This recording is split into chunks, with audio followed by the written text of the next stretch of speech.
دیکھیں جی، آج شوال المکرم کی 5 تاریخ ہے 1440 ہجری۔ ہر عید پہ کوشش ہوتی ہے کہ کچھ نہ کچھ میسج امت تک پہنچایا جائے۔ تازہ تازہ رمضان المبارک کا مہینہ گزرا ہے اور عبادت کی وجہ سے دل بھی پسیچے ہوتے ہیں، بات سمجھ بھی آ جاتی ہے۔ باتیں کرنے کو تو بہت زیادہ ہیں، لیکن ایک کریٹیکل بات جو آج صبح میرے ذہن میں آئی وہی آپ کے ساتھ شیئر کر لیتا ہوں۔ قرآن حکیم میں ایک آیت ہے، سورہ الاعراف کی آیت نمبر 179۔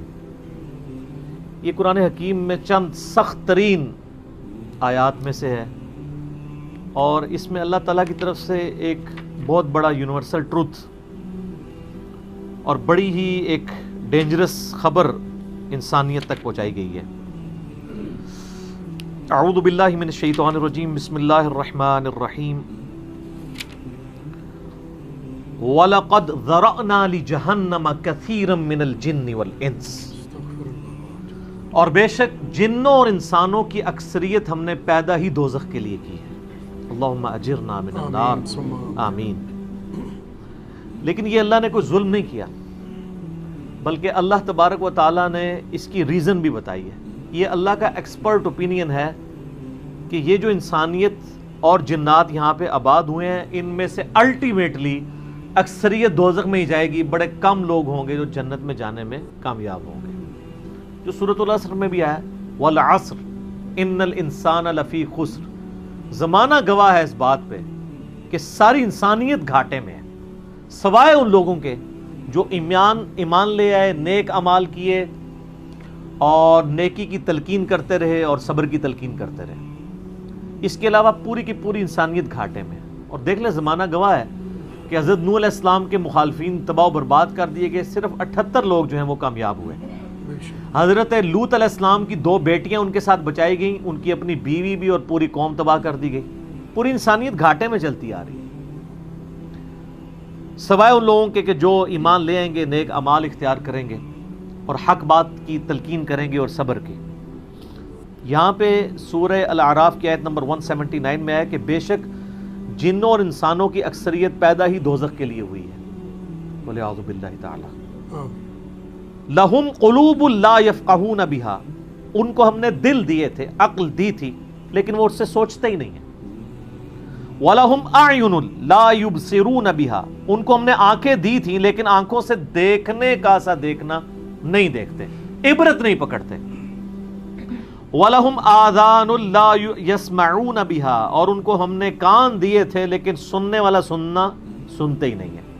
أُولَئِكَ كَالْأَنْعَامِ بَلْ هُمْ أَضَلُّ، ایسے لوگ چوپایوں کی مانند ہیں بلکہ ان سے بھی بدتر ہیں، جو اپنی عقل، آنکھیں اور کان استعمال کر کے حق بات تک پہنچنے کی کوشش نہیں کرتے۔ أُولَئِكَ هُمُ الْغَافِلُونَ، ایسے ہی لوگ ہیں جو اصل میں غافل ہیں۔ تو اللہ تعالیٰ نے یہ یعنی اس میں ایک غیبی خبر دے دی ہے کہ الٹیمیٹلی یہ ہونے والا ہے۔ مطلب کیا کہ اب جس نے تیاری کرنی ہے وہ خود تیاری کر لے۔ اس کو میں ایک مثال سے سمجھاتا ہوں کہ اس وقت تقریباً یہاں پہ 80 کے قریب لوگ بیٹھے ہیں، اور میں یہ کہوں کہ میں ایک گولی چلاؤں گا جس کو بھی لگ جائے، تو ہم میں سے کیا ہر شخص یہ سوچے گا کہ یار ایک ہی گولی ہے، 80 بندے ہیں، کسی اور کو ہی لگے گی، ضروری ہے مجھے ہی لگنی ہے؟ ایسا تو کوئی نہیں سوچے گا، سب دڑکی لگا دیں گے۔ لیکن آخرت کا معاملہ کیا ہے؟ بخاری اور مسلم دونوں کی حدیث ہے، متفق علیہ، کہ آدم علیہ السلام کو حکم ہوگا کہ جنتیوں اور دوزخیوں کو الگ کرو۔ حضرت آدم علیہ السلام پوچھیں گے کہ اے اللہ کتنے جنتی اور کتنے دوزخی؟ تو اللہ تعالیٰ فرمائے گا ہر 1000 میں 999 دوزخی اور صرف 1 جنتی۔ تو یہاں اگر 1000 بندہ اور میں کہوں ایک گولی چلے گی، ہر بندہ بھاگنے کی کوشش کرے گا۔ لیکن آخرت کے بارے میں یہ حال ہے کہ ہر ایک بندہ یہ امید لگائے ہوا ہے کہ وہ جو ایک بچے گا نا وہ میں ہوں گا۔ اور ادھر 1000 بندے کے اوپر ایک گولی چلائی جائے تو 1000 کا 1000 سوچے گا جو ایک پھڑکے گا وہ میں ہوں گا۔ بالکل 180 ڈگری سوچ ہے۔ یا اس کو یوں سمجھے کہ میں کہوں کہ ایک گولی چلاؤں گا، 999 بچ جائیں گے، ایک کوئی لگے گی، کوئی نہیں کہے گا یار 999 بچنے ہیں تو چلو ایک میں بھی ان میں بچنے والوں میں ہوں گا، کہے گا نا کدھر میں ہی نہ پھنس جاؤں۔ اور آخرت میں تو معاملہ بالکل الٹ ہے، بہت کریٹیکل ایشو ہے۔ انسان کو اپنی آخرت کی فکر کرنی چاہیے، اللہ کو سیریس لینا چاہیے۔ جو لوگ دنیا میں اللہ کو سیریس لیتے ہیں وہی اپنی اصلاح کر لیتے ہیں، ورنہ اللہ تو بے پرواہ ہے۔ یقین کریں، پوری کی پوری انسانیت دوزخ میں چلی جائے اللہ کو کوئی پرواہ نہیں ہے، پوری کی پوری انسانیت جنت میں چلی جائے اللہ کو کوئی پرواہ نہیں ہے۔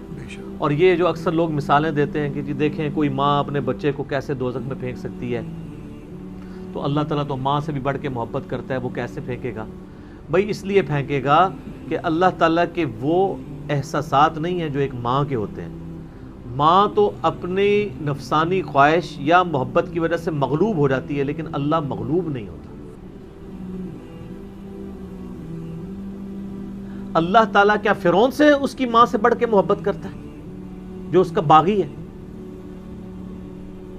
یہ محبت تو ان لوگوں کے لیے جو اس کے تابع فرمان ہو۔ جو اللہ کے دشمن ہیں ان کے بارے میں تو اللہ تعالیٰ فرماتا ہے انا من المجرمین منتقمون، ہم مجرموں سے انتقام لے کے چھوڑیں گے۔ ان کے لیے یہ معاملہ نہیں ہے۔ ہمیں تو یہ بتایا گیا ہے اللہ تعالیٰ ایک بوڑھی نانی اماں ہے جس نے یہ ایک نعوذ باللہ ایک سسٹم چلایا ہوا ہے، اینڈ پہ سب کچھ چھوڑ دے گا۔ نہ، اگر یہ بات ہوتی تو انبیاء کرام علیہ السلام کی تعلیمات اس طرح کی نہ ہوتی کہ لوگ جو ہے وہ کیجول زندگی گزارنا شروع کرتے ہیں۔ بڑی سٹرکٹ تعلیمات ہیں۔ جامعہ ترمذی میں حدیث ہے کہ سیدنا عثمان غنی رضی اللہ تعالیٰ عنہ علیہ السلام کے بارے میں آتا ہے کہ وہ جب کبھی قبرستان جاتے تو اتنا روتے کہ ان کی داڑھی آنسوؤں سے تر ہو جاتی۔ تو اصحاب پوچھتے کہ آپ کے سامنے جب جہنم کا ذکر ہوتا ہے آپ پہ اتنی خشیت طاری نہیں ہوتی، لیکن قبرستان میں قبر کے سامنے یہ معاملات آپ کے ساتھ کیوں ہوتے ہیں؟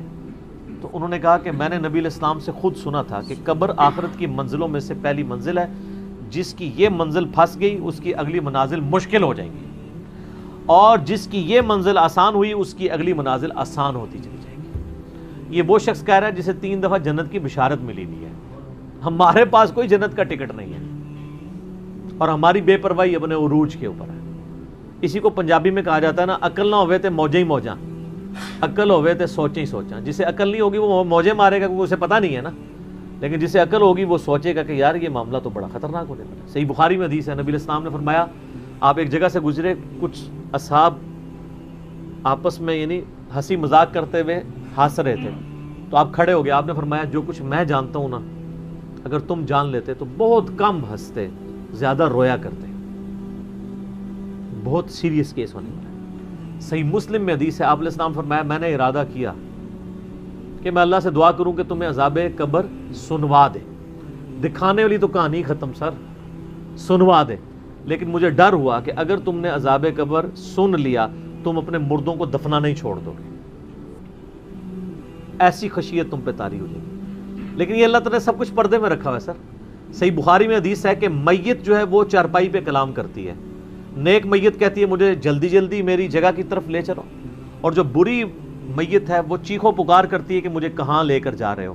اور نبی علیہ السلام کے الفاظ ہیں صحیح بخاری میں کہ زمین و آسمان کی ہر مخلوق اس کی چیخیں سنتی ہے سوائے جنوں اور انسانوں کے، کیونکہ جنوں اور انسانوں کو اللہ تعالیٰ نے غیب کے پردے میں یہ چیزیں رکھی ہیں نا، اسی کے اوپر تو جنت ہے۔ ان الذین یخشون ربهم بالغیب لہم مغفرۃ واجر کبیر، جو لوگ بن دیکھے اپنے رب سے ڈرتے ہیں ان کے لیے مغفرت ہے اور اجر کبیر ہے۔ دیکھ کے تو سب نے مان لینا ہے، پھر سر اس سے بھی آگے اگر آپ چلے جائیں، صحیح بخاری میں یہ حدیث موجود ہے کہ جب میت کو سوالات کے جوابات نہیں آتے نا تو فرشتے اس سے پوچھتے ہیں کہ تجھے سوالات کے جوابات جو نہیں آئے یہ کیا معاملہ تیرے ساتھ ہوا؟ تو وہ کہتا ہے میں تو وہی کہتا تھا جو لوگ کہتے تھے، سن سنا کے سننی، ٹنی پڑھ پڑھا کے سننی نہیں۔ تو فرشتے کہتے ہیں تو نے خود پڑھ کے سمجھنے کی کوشش کیوں نہیں کی؟ پھر فرشتے اسے ایک گرز مارتے ہیں جس سے وہ زمین کے اوپر بالکل جس کو کہتے ہیں نا پیرلل ہو جاتا ہے، زمین کے خاک بن جاتا ہے، اور اس کی جو گرز کی اگینسٹ اس کی چیخو پکار ہے اس کو جن و انس کے علاوہ تمام مخلوقات سنتی ہیں۔ اگر یہ سن لیں تو ظاہر ہے یہ تو پھر انسان کے بچے نہ بن جائیں، یہ اللہ نے پردہ رکھا ہے، ورنہ تو آپ بڑے بڑے بزرگوں کو دفنا کے نکل رہے ہو نا، ان کے پردے جو ہے نا وہ جنازہ یعنی اس قبرستان کے گیٹ تک پہنچتے ہوئے ساری بزرگی کھل گئی ہو، دڑل کی بات پیچھے سے آ جائے، ٹھیک ہے، لوگ ایسے بزرگی کا دعویٰ بھی پھر چھوڑ دیں گے، وہ ڈرتے رہیں گے نا. تو یہ اللہ نے پردے رکھے ہوئے ہیں. تو اس عید کے اوپر میں یہی پیغام دوں گا کہ اللہ کو سیریس لیں، اور سیریس لینے کا پھر مقصد یہ ہے کہ یہاں پہ ہمارے سب کانٹیننٹ میں کیا ہوتا ہے، یہاں پہ وہ پی کے والا ہی کام چل رہا ہے، دکھلاوا ہی سارا کے سارا چل رہا ہے. سب کانٹیننٹ میں انڈیا، پاکستان، بنگلہ دیش، افغانستان کے اندر یہ ہے کہ اگر کوئی شخص خدا کی طرف راستہ بھی اختیار کرتا ہے نا، تو زیادہ زیادہ کیا کرتا ہے وہ، کہ وہ کسی کی ماں مر گئی، کسی کا جوان بیٹا مر گیا، کسی کو کوئی بیماری آئی، وہ اللہ کی طرف لگتا ہے تو پہلے کیا کرتا ہے، داڑھی رکھ لیتا ہے، تسبیح پکڑ لیتا ہے، مسجد کی طرف آنا شروع کر دیتا ہے، اور اس مسجد کی طرف جو اس کے محلے کی مسجد ہوتی ہے، وہ ایک پریکٹسنگ مسلمان نہیں بنتا، وہ ایک پریکٹسنگ بریلوی یا پریکٹسنگ دیوبندی یا پریکٹسنگ اہل حدیث اور شیعہ بن جاتا ہے. اگر اس کے محلے کی مسجد بریلویوں کی ہوتی ہے تو وہ ایک پریکٹسنگ بریلوی بن کے سامنے آ جاتا ہے. ہونا ہی چاہیے کہ اب تم خدا کی طرف راستہ اختیار ہی کیا تو سب سے پہلے علم حاصل کرو. انما یخشی اللہ من عبادہ العلماء، اللہ کی خشیت تو اہل علم کو ہے. علم نہیں حاصل کرتے، جو جدھر لگے نا اسی طرف چل پڑتا ہے. ہونا تو چاہیے کہ آپ پہلے ہی دیکھیں کہ میں قرآن و سنت کا علم حاصل کروں، میں دیکھوں کہ یار کون سے نظریات درست ہیں، کن چیزوں کے اوپر اللہ تعالیٰ نے پکڑ کرنی ہے، کن چیزوں کے اوپر اللہ تعالیٰ نے فرائض میرے اوپر لگائے. وہ کوئی بھی علم نہیں حاصل کرتا، کوئی جدھر لگا ہے ادھر. ہمارے محلے میں نے بتایا کہ ایک پوری فیملی قادیانی ہو گئی تھی، یہ میری پیدائش سے پہلے کی بات ہے. صرف ان کے گھر اولاد نہیں ہوتی تھی، بچی پیدا ہوئی، وہ والد پہلی دفعہ گیا مسجد میں، وہ قادیانیوں کی عبادت گاہ تھی، وہ قادیانی ہو گیا، پوری نسل ان کی قادیانی ہے. یہ ہماری ٹوٹل تحقیقات ہیں. ہمارے سب کانٹیننٹ کے معاشرے میں لوگ پریکٹسنگ اپنے فرقوں کے بنتے ہیں، علم حاصل نہیں کرتے. یہی وجہ ہے کہ پوری زندگی کبھی یہ نوبت ہی نہیں آتی کہ میں دیکھوں. حالانکہ دنیاوی معاملات کے اندر سب سے پہلے لوگ، کسی نے مکان بھی بنانا ہے نا، وہ کئی ٹھیکیداروں سے مشورہ کرتا ہے، کئی مٹیریل والوں کو ملتا ہے. کہ کیا ہوتا ہے کہ وہ صبح مکان شروع کرا دیتا ہے، پوری فیزیبلٹی بناتا ہے، پوری پلاننگ کرتا ہے. لیکن ایک دین کے اوپر چلنا ہے جس کے لیے کوئی پلاننگ نہیں، کوئی فیزیبلٹی نہیں، جو جدھر لگا وہ لگ جاتا ہے. اس وجہ سے پوری زندگی لوگ نماز پڑھتے رہتے ہیں، ان کو یہ نہیں پتہ چلتا کہ نماز کا سنت طریقہ کیا ہے، اس کے اندر کیا کچھ پڑھنا ہے، اس کے کیا مسائل ہیں. کتنے شادی شدہ لوگ ملتے ہیں، بچے بھی جوان ہو چکے ہیں، ان کو غسل کا طریقہ ہی نہیں آتا ہوتا. تو علم بنیادی چیز ہے، اس کے اوپر بنیاد رکھیں، اس کے بعد جو ہے وہ آخرت کی طرف آپ کی رہنمائی ہوگی. لیکن علم کے بغیر کچھ بھی نہیں ہوگا. اس لیے میں اس عید کے موقع پر ریکویسٹ کروں گا، جہاں تک بھی ہماری بات پہنچتی ہے، کہ یہ سچائی کا پیغام سب سے پہلے اپنے اوپر لاگو کریں، پھر جاگو اور جگاؤ کی مہم شروع کریں. انسانیت کو بتائیں کہ کتنی بڑی مشکل میں وہ پھنسنے والے ہیں، کتنا بڑا معاملہ ان کے ساتھ ہونے والا ہے. اور یہ اتنا بڑا معاملہ ہے کہ یہ تو چوکوں پہ کھڑے ہو کے اور بڑی بلڈنگز کی چھتوں پہ کھڑے ہو کے اسپیکر فٹ کر کے لوگوں کو یہ بتانے کی ضرورت ہے. وَلَقَدْ ذَرَأْنَا لِجَهَنَّمَ كَثِيرًا مِنَ الْجِنِّ وَالْإِنسِ، بے شک جنوں اور انسانوں کی اکثریت دوزخ کے لیے پیدا ہوئی ہے، تو بچ جاؤ. ہماری حالت ویسے یہ ہے کہ ہم تو ایک بلی کو بھی آگ میں گرتا ہوا برداشت نہیں کر سکتے، لیکن ہم یہ راگنی الاپ رہے کہ انسانیت نے دوزخ میں گرنا ہے اگر انہوں نے اللہ تعالیٰ کو سیریس نہ لیا اپنی زندگی کے اندر. تو یہی پیغام ہے جی، کہ لوگوں کو یہ آیت سنائیں، خود بھی آخرت کی فکر کریں، لوگوں کی بھی آخرت کی فکر کریں، اور علم کی بنیاد پہ، تاکہ عقائد کی بھی اصلاح ہو اور اعمال کی اصلاح. جزاکم اللہ خیر عالمین.